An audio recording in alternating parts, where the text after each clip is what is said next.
What if you thought that clothing you could no longer wear could be brought back to life?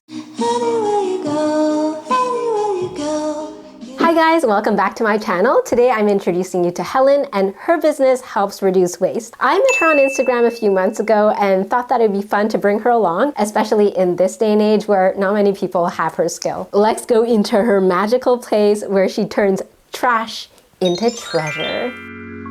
Hello, welcome, come on in. Welcome to the workspace. Well, my business has a few parts to it. I do clothing mending, clothing alterations, a little bit of custom work, and I have a product line of items I make from upcycled materials to replace disposables.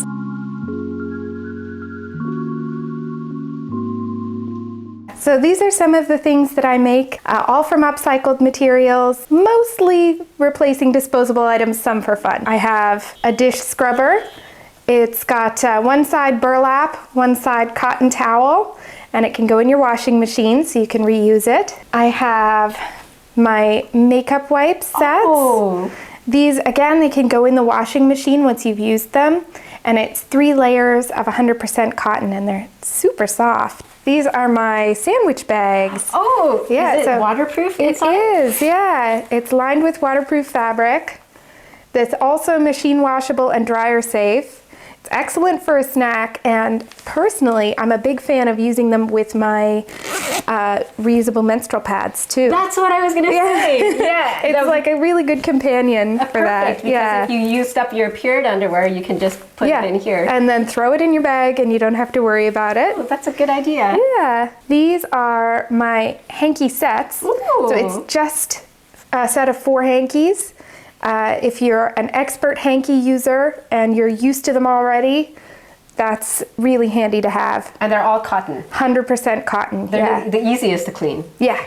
You just use it and throw it in the wash. I like hankies because they're special. They're not just all white paper towels. Yeah. You have a bit of personality. Yeah.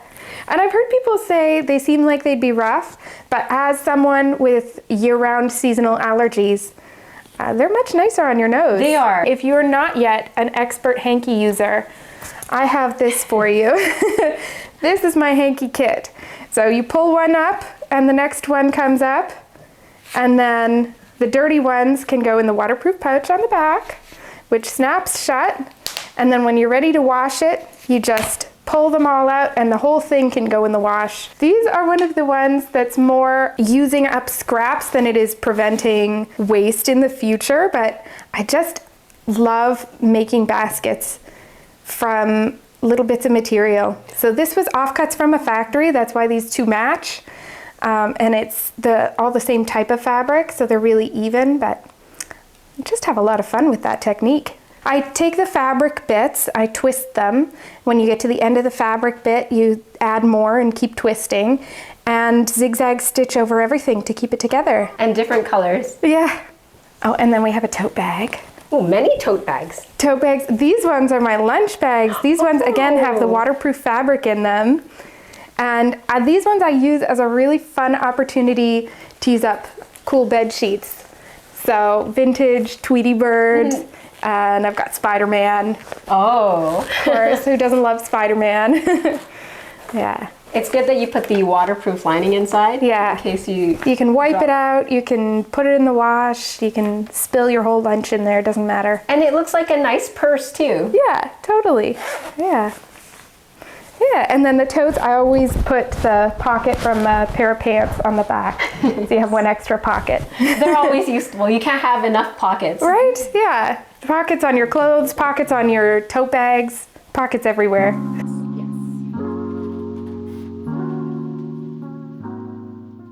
These are more to fix? Yes. Oh, so you have a lot of work to do. Yes, I do. All the time. Mostly you were saying people ask you to fix their butt of jeans. I would say that's number one, but there is such a wide variety of things. I'm always pleased when someone says, I've got a weird one for you. Yeah. So I have a dress. It's a kid's size dress that I got secondhand. And the armholes, they're a bit too tight. They're supposed to hit like midway down. And it's too tight, so Helen said that she could fix it. That's what I love to do. Yes. In this case, so I took a look And the elastic isn't sewn into the seam all the way around, but it is sewn into the seam under the arm. So we're gonna unpick it at the T section of the seams here. We're gonna take out the old elastic and we're gonna put in a slightly larger elastic. I've secured the elastic in one side. Now I'm gonna secure it in the other side. So you just have a loose piece of elastic in a channel, it's not gonna do much. It has to be attached in the full circle. The whole process didn't take her too long because she's a pro. And I also have to not lose it inside there while I'm trying to do this. There we go. I'll show you what the dress looks like once it's all sewn up. Watching her sew was so inspirational.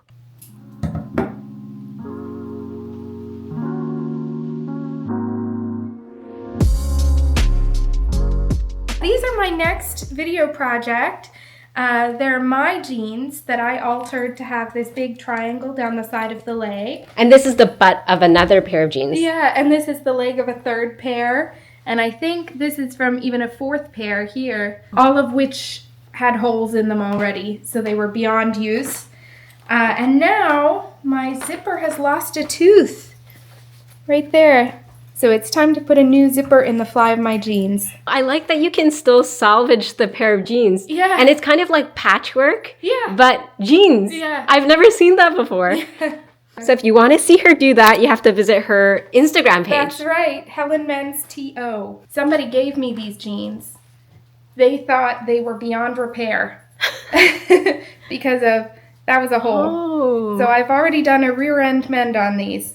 That's what it looks like when you repair a hole in the butt of your jeans. So lasts forever. Lasts forever, pretty much, yeah. I like how you make everything, you encourage people to keep what they love. Yeah. Because a lot of times we're really upset that something broke that we really like. Yeah. And then, but we not so can bad. we can wear it forever. It might change a little bit. It might be something new now, but it's still there for you. I like that philosophy. Yes. This is a favorite sweater of mine. The story is, it was a larger sweater. I shrunk it. I tried it on. I got stuck in it. My mother cut me out of it down the front. I put the band on the outside to keep it from fraying, even though it's felted already. It's just a nicer edge. And then to cover moth holes that started appearing, I did all this chain stitch and leaf embroidery over it too. Oh, it's so pretty. Yeah. I thought it came like this. Right? It looks natural. It looks like a part of the sweater, but it's all repairs. I thought it would be a really funny idea to do flies on a sweater, and I still think that. I really enjoy this sweater. And how is this made? These are made with needle felting. So all the different colors are different sweaters that I cut pieces out of, and then I use this barbed needle, locks together the fibers. You just kind of repeatedly stab the sweater to put the pieces together. I like Very quirky fun. pieces. Yeah, me too. It's a placenta. I got hired by the midwifery department at Toronto Metropolitan University several years back to make their placentas for their midwifery program. So it's an anatomically accurate, if somewhat artistic, placenta. It's a training tool. So they're teaching new midwives with 20 of these placentas. It's stuffed with my thread and offcut scraps. And this was a bed sheet here. This was from someone's stash, so we call that dead stock material. It was bought and never cut or used.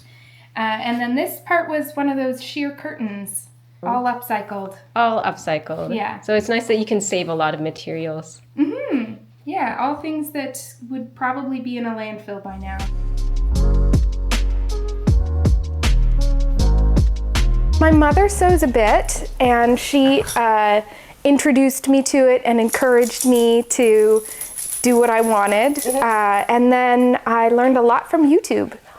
You can learn so much on YouTube. It's true. True. Well, it's the first place I turn when I get stuck on a problem. And you have your own social media too. I do. I had a wonderful assistant last year who dragged me kicking and screaming into the 21st century.